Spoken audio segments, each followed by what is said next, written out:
हम लोगों ने पिछली बार छठी चौपाई करी थी श्री हनुमान चालीसा की, जो थी शंकर सुवन केसरी नंदन तेज प्रताप महाजगवंदन। आज हम लोग उठाएंगे 7वीं चौपाई, जो इस प्रकार है। विद्यावान गुणी अति चातुर, राम काज करिबे को आतुर। और 8वीं चौपाई भी आज कर लेंगे। प्रभु चरित सुनिबे को रसिया, राम लखन सीता मन बसिया। तो आज हम ये 7वीं और 8वीं 2 चौपाइयाँ करेंगे। 7वीं चौपाई में उन्होंने, तुलसीदास जी उनकी प्रशंसा कर रहे हैं। विद्यावान, पहले कहा जा चुका है, ज्ञान के भंडार हैं आप विद्या के। गुणी, देखिए जिसमें विद्या है और गुण नहीं है तो वो विद्या का गलत उपयोग भी करते हैं लोग। जैसे साइंटिस्ट लोग हैं, नहीं हो रहा है आजकल की, आपने बना लिया, आप कोई भी चीज़ का निर्माण कर सकते हैं। अब हम ऐसा वायरस ही बना देते हैं, चलो दुनिया में छोड़ दें, सबको नुकसान हो जाए। तो गुणी नहीं, इसको गुण नहीं कहा जाएगा, इसको चतुराई नहीं कही जाएगी, विवेकहीनता है ये। तो विद्या के साथ गुणी होना चाहिए, और उससे भी ज़्यादा अति चातुर। चातुर का मतलब क्या होता है? आजकल हम लोग चतुर का मतलब समझने लगे हैं कि कनिंग जिसको कहते हैं। नहीं, चतुर का मतलब वो नहीं होता। चतुर का मतलब होता है समझदार। आपको इतनी चतुराई होनी चाहिए कि ये करने से ये असर होगा, ये करने से ये असर होगा। अगर आप जानबूझकर गलत असर का निर्णय ले रहे हैं तो ये चतुराई नहीं कहलाती। लेकिन हम लोग अब आज के ज़माने में चतुर शब्द का वही प्रयोग कर रहे हैं कि विद्यावान तो हैं, विद्या। और इन्होंने विद्या कहाँ से सीखी? इन्होंने तो सूर्य देवता से विद्या सीखी थी। चुटपन में ही जब इन्होंने कहा था कि मुझे पूरी विद्या चाहिए, पूरी मतलब समग्रता में मुझे विद्या सीखनी, तो इतनी विद्या कहाँ है? देवताओं के पास इतना समय नहीं है, भगवान तक पहुँचना मुश्किल है, तो क्या करें? तो कहा गया, इनकी माता ने कहा कि सूर्य के पास सारी विद्या है, उनको सब पता है, वो ऊपर रहते हैं, वो सब देखते हैं, ऊपर ब्रह्मांड भी देखते हैं, नीचे भी देखते हैं, पृथ्वी, सब जगत, सब धुरी वही है, उन्हीं की चारों तरफ सब घूमता है, उनको सब पता है। तो ये हनुमान जी पहुँच गए सूर्य के पास कि हमको आप विद्या दीजिए। सूर्य ने कहा कि अब इतना सा बालक है, वो भी वानर, आधा वनवासी, कहाँ मैं। तो कहने लगे, देखो विद्या ऐसे तो दिखाना बड़ा कठिन है, विद्या के लिए बैठ के सीखना पड़ेगा। तो बोले तो ठीक है, तो सिखाइए, मैं बैठता हूँ। बोले मैं खुद नहीं बैठता, मैं तो हर समय चलायमान होता हूँ। एक जगह अगर रात होती तो दूसरी जगह दिन होता, मुझे तो हर वक्त कहीं ना कहीं होना पड़ता है। तो क्या करें फिर, कैसे सीखें? तो हनुमान जी ने कहा तो कोई बात नहीं, आप जहाँ जहाँ चलेंगे मैं आपके साथ चलता हूँ, मैं भी हर वक्त चलायमान रहता हूँ, मुझे ऐसी कोई बात नहीं है, मुझे सोने की ज़रूरत नहीं, मुझे थकान नहीं लगती, मैं आपके साथ हर जगह चलूँगा। तो सूर्य भगवान ने कहा कि लेकिन मैं तो आगे आगे चलता रहता हूँ, ऐसे ही हूँ अपनी दूरी पर, अपनी एक दिशा मेरी निर्धारित है। तो तुम अगर साथ में चलोगे, सिखाने वाले को तो सामने बैठना पड़ता है ना, तो कैसे तुम मेरे सामने रहोगे? हनुमान जी ने कहा उसका भी रास्ता है मेरे पास, आप चलते रहिए, मैं आपके सामने रहूँगा, आप मुझे देखते रहिए। और आप अगर यूं चल रहे हैं, मैं आपके सामने हूं, तो मैं ऐसे उल्टा चलता रहूंगा, आप चलते रहिए, मैं उल्टा चलता रहूंगा। मैं ऐसे उल्टा पीछे पीछे चल रहा हूँ, आप यूं चलते रहिए, तो मेरा मुंह तो आपके सामने है, आप बोलते रहिए, मैं सब ज्ञान बातचीत कर लूँगा।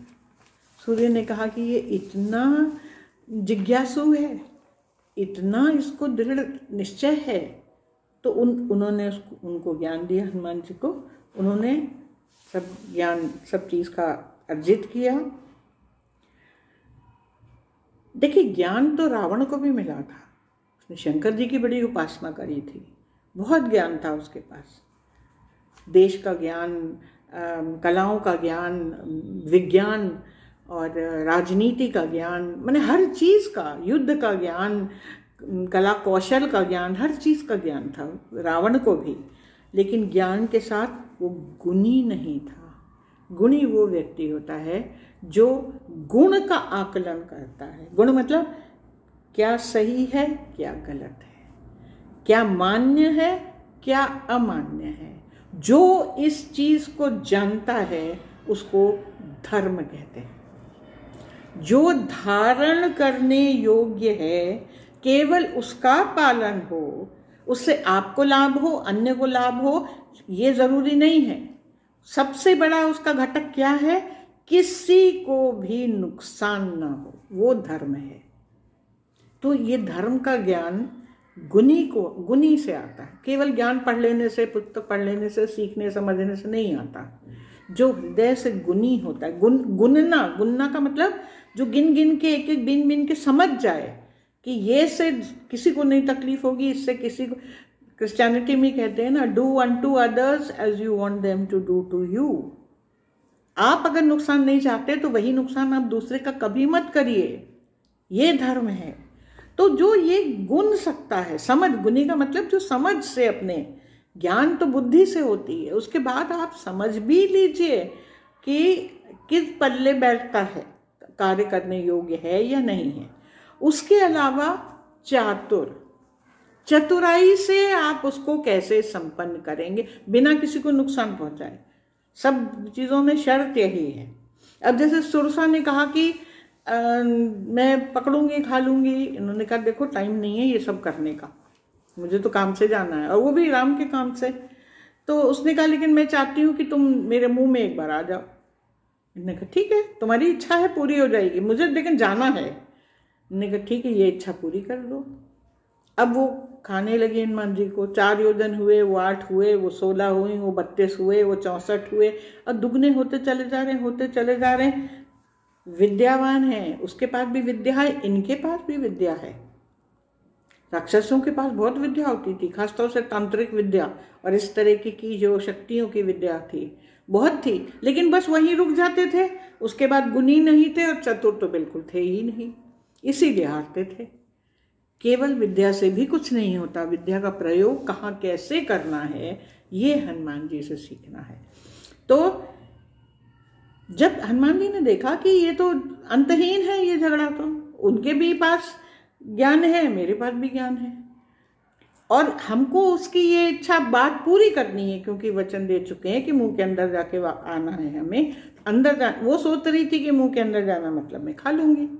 तो इन्होंने क्या किया, जब उसका मुंह इतना बड़ा हो गया तो वो खुद ही छोटा सा रूप रख के मुंह के अंदर गए, घूम घाम के चले आए। उसकी बात पूरी हो गई, उसको हारने नहीं दिया उन्होंने, दूसरे की पराजय नहीं होने दी। चतुराई से, समझदारी से सही काम करें। जीवन में यही सिखाते हैं, जो काम करना है उसको सही ढंग से करें। केवल विवाद से, केवल विवेकहीनता से, केवल बहस से, केवल अपना पॉइंट हमको प्रूव करना है, केवल उससे, बिना जाने, बिना दूसरे का पक्ष को समझे, यदि आप इतने दृढ़ हो जाएंगे तो आप विद्यावान भले हो लेकिन आप गुणी नहीं हैं। हनुमान जी में ये सारे गुण थे। तो विद्यावान गुणी अति चातुर, राम काज करबे को आतुर। और राम काज करने के लिए हमेशा वो तैयार रहते थे, चाहे जो काम हो वो हमेशा तैयार रहते थे कि मैं आपका काम कर दूंगा। वो खुद ही सक्षम थे सारा काम करने के लिए, लेकिन उन्होंने कभी अपने ऊपर उसका श्रेय नहीं लिया। सारा श्रेय वो राम को ही देते थे। वो तो जब लंका जीत के भी आ गए, हरा के जला जुलू के सब करके आ गए, तभी सबने लोगों ने पूछा कि क्या हुआ, चुप बैठे रहे, उन्होंने कहा ही नहीं। तो इन लोगों ने कहा बताओ तो कि क्या करके आए। बोले मैंने तो कुछ किया ही नहीं, जो किया राम ने करवाया। देखिए, इतना अपने आप को नन्हा बना के रखना, छोटा। आगे एक दोहा बड़ा खूबसूरत है, चौपाई है, उसमें आएगा। अब अगली 8वीं चौपाई है, प्रभु चरित्र सुनिबे को रसिया, राम लखन सीता मन बसिया। प्रभु चरित्र सुनिबे को रसिया। देखिए, रसिया वर्ड भी बड़ा शब्द, इतना खूबसूरत है। आपको हमने सबसे पहले भी बताया था कि हिंदी भाषा में शब्द और अर्थ 2 चीज़ें होती हैं, और दोनों चीज़ जब भाव मिल जाते हैं तो रस उत्पन्न होता है। जिस चीज़ में रस उत्पन्न होता है वो रस, कृष्ण को रसिया कहते हैं। इतना खूबसूरती, इतना रस है, और लोग अनर्गल विवेचना कर करके उसको मलिन कहीं ना कहीं कर देते हैं, क्योंकि समझते नहीं है। रस उस चीज़ को कहते हैं जिसमें भाव हो, जिसमें रंग हो। और भाव तो जो हृदय से जो अच्छी तरंगें उठती हैं वो तभी रस आता है। जो एक बार रस में डूब जाता है, और वो भी राम रस। राम रस पी दे रे मनवा, राम रस पी दे। हनुमान जी ने इतना पी रखा था, आज तक वो तो मरने को भी तैयार नहीं, वो शरीर छोड़ने को तैयार नहीं, वो सृष्टि के अंत तक वो रहेंगे, क्योंकि वो रसिया हैं। जब तक राम नाम संसार में रहेगा, हनुमान जी कहीं जाने को तैयार नहीं। इतना रस है उनके पास। उसमें एक रामकृष्ण परमहंस जी हुए थे, आप लोग जानते, उनका नाम सुना होगा। वो राम नाम में इतना डूब जाते थे, क्योंकि वो भाव आ चुका था। हम लोग तो अभी केवल पुस्तक के तरह समझ रहे हैं। जब आपको उसका ज्ञान हो जाएगा, जब बातें दिल में बैठने लगेंगी, तो आप ध्यान से सोचेंगे, कहीं ना कहीं शरीर में वो रस। देखिए, आपका बच्चा आपसे कहीं बहुत दूर बाहर है, उसकी अच्छी बातें याद आती हैं, वो पास हो गया है, उसको अच्छी नौकरी मिल गई है, वो यहाँ नहीं है, कोई आपसे चर्चा नहीं कर रहा है। आपके शरीर में जो, मन में जो एक उमंग है, जो भाव है, वो अपने आप ही इतना रसायन प्रस्तुत करता है शरीर के अंदर कि आप एकदम उन्नत महसूस करते हैं, उज्जवल महसूस करते हैं, एकदम उच्च स्तर पर भावनात्मक रूप से पहुंच जाते हैं। ये अपने आप ही ये प्रकट होता है अंदर से। ये रस, जिसमें ये रस प्रकट होता है, वो रसिया होता है। तो ये राम नाम सुनने के रसिया हैं हनुमान जी। तो हम बता रहे थे, रामकृष्ण परमहंस जब राम का नाम सुनते थे, वो समाधि में चले जाते। समाधि मतलब इतना ध्यान राम ही में। उनको कहते हैं कि ठाकुर कहा जाता था। तो कोई रास्ते चलते कोई पूछ ले कि ठाकुर जी राम राम, जहाँ राम का नाम सुना वो बस अपने उसमें चले गए। उनके भक्त लोग बाद में उनको राम से दूर रखने लगे, राम नाम से, कह ये तो जब देखो तब समाधि में चले जाते हैं। ऐसे ही एक राम भक्त कवि रैदास चमार थे। रैदास जी कहते थे, अब कैसे छूटे राम नाम रट लागी, अब कैसे छूटे राम नाम रट लागी। हम लोग ऐसे लोग हैं जो चाहते हैं कि राम नाम की कहीं ना कहीं रट लेके हमें रस मिले। और एक ऐसे भक्त हैं, वो कहते हैं ऐसी रट लग गई है, ऐसे रसिया हम हो गए कि अब छूटता ही नहीं, कुछ छुटाओ मुझे इससे। और हम कहते हैं जुड़ाओ, कोई उससे जुड़ नहीं पा रहे हैं। इतना ये देखिए, हर रस में नशा होता है। आप कोई भी रस लेना चाहें, चाहे शराब का नशा हो, चाहे वो क्या गोली वोली खाते हैं उसका रस हो, या कोई भी चीज़ का, खुशी का रस हो, हर चीज़ के रस का एक नशा हो जाता है। और राम नाम के रस के नशे की तो बात ही क्या है। तो जिसके, और जब ये हो जाता है, राम लखन सीता मन बसिया, राम लखन, ये कभी इसकी हम लोग विवेचना बाद में करेंगे। राम लखन सीता, ये 3 उच्च स्तर की चेतनाएं हैं, उसको हम लोग फिर कभी करेंगे, लंबा विषय है। तो ये तीनों चेतनाएं हमारे, जब हम इतने रस में लीन हो जाएंगे, हमको कुछ प्रयास नहीं करना पड़ता, ये अपने आप आकर हमारे हृदय में विराज जाती हैं। जैसे हमने आपको भी एक उदाहरण दिया, आप अपने बच्चे की अच्छी बातें याद करिए और दिल में इतनी खुशी हो जाती। कोई सामने आया, बैठो बैठो हम चाय बनाते हैं, पकौड़ी बनाते हैं, किसी के लिए कुछ अच्छा कर दें, किसी को एक अच्छा संदेश भेज दें, कोई अंदर से जो वो रासायनिक उबलता है, जो जिसको रसास्वादन कहते हैं, आनंद रस, सब रस में अधिकान, भक्ति रस, सब, वृंदावन में कहा जाता है सब रस में अधिकान। इससे अच्छा कोई रस ही नहीं है। क्या आप दुनिया की चीज़ों में रस ढूंढते फिरते हो? इन चीज़ों में कोई रस नहीं है दिखावे में। तो ये जब आपके पास हो जाएगा तो राम लक्ष्मण सीता ये आपके मन बसिया, मन में बस जाएंगे। इससे एक सिखावन और है, हनुमान चालीसा में एक बड़ा भारी संदेश तुलसीदास जी ने दिया कि कितनी बड़ी बात है, आप जिस चीज का रस अनुभव करने लगेंगे वो आपके हृदय में विराज जाता है। अब आप अपने आप को चेक करिए, किस चीज के रस से आप प्रभावित होते हैं? क्या हम इससे प्रभावित होते हैं? कोई अच्छा काम हो रहा है, हमारे घर में कोई बीमार है, किसी को हमारी ज़रूरत है, तो हम न सेवा से न कर्म से किसी चीज़ में हमें रस नहीं आ रहा। हमें किटी पार्टी में रस आ रहा है, हम सारा काम छोड़ के किटी पार्टी में जा रहे हैं। कभी अकेले में बैठ के विचार करिए, किस चीज़ के रस से आपका मन प्रसन्न होता है।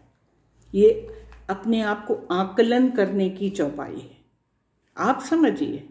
और अगर आपको ईमानदारी से आप समझ रहे हैं कि जो रस से आपको खुश होना चाहिए, सेवा के रस से या जो भी चीज़ जिसकी प्राथमिकता होनी चाहिए, अपने आप को ईमानदारी से उसका जवाब दीजिए कि हम ये नहीं कर रहे हैं, हम ऐसी चीज़ में रस ले रहे हैं जो कोई विशेष मायने नहीं रखता।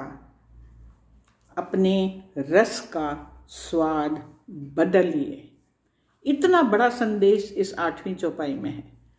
खुद का आकलन आपको आपकी पूरी धरती पर आपके अस्तित्व को बदल के रख देगी ये चौपाई। आप समझिए क्या रस आपको प्रसन्नता दे रहा है, कौन से रस से ये राम लक्ष्मण सीता आपके हृदय में, मतलब आनंद आपके हृदय में बैठता है। अपने आप से पूछिए। दुनिया से आप झूठ बोल लेंगे, आप अपने आप से झूठ नहीं बोल पाएंगे। किसी को बताने जाने की जरूरत भी नहीं है। जैसे ही अब आप जब सोचेंगे नहीं तो आपको बीमारी का पता भी नहीं चलेगा। सोचिए, तुलसीदास जी कह रहे हैं, हनुमान जी को ध्यान में रख के सोचिए, निर्णय करिए क्या आपका रस सही तरीके से उतर रहा है, और अगर नहीं तो किन कारणों से ये रस हमारे में पैदा होता है। यदि वो कारण उचित नहीं है, तुरंत अपने मन के रस के स्वाद को बदल दीजिए। इतनी बड़ा मौका आपको दे रहे हैं कि मानव जीवन अच्छी तरीके से बिताइए, सिर्फ हनुमान जी को स्मरण करके। ये तुलसीदास जी की चौपाई इतनी बड़ी भेंट है मानवता को। तो चलिए, इसके साथ हमारी ये 8वीं चौपाई संपन्न हुई। अब अगली चौपाई अगली बार करेंगे।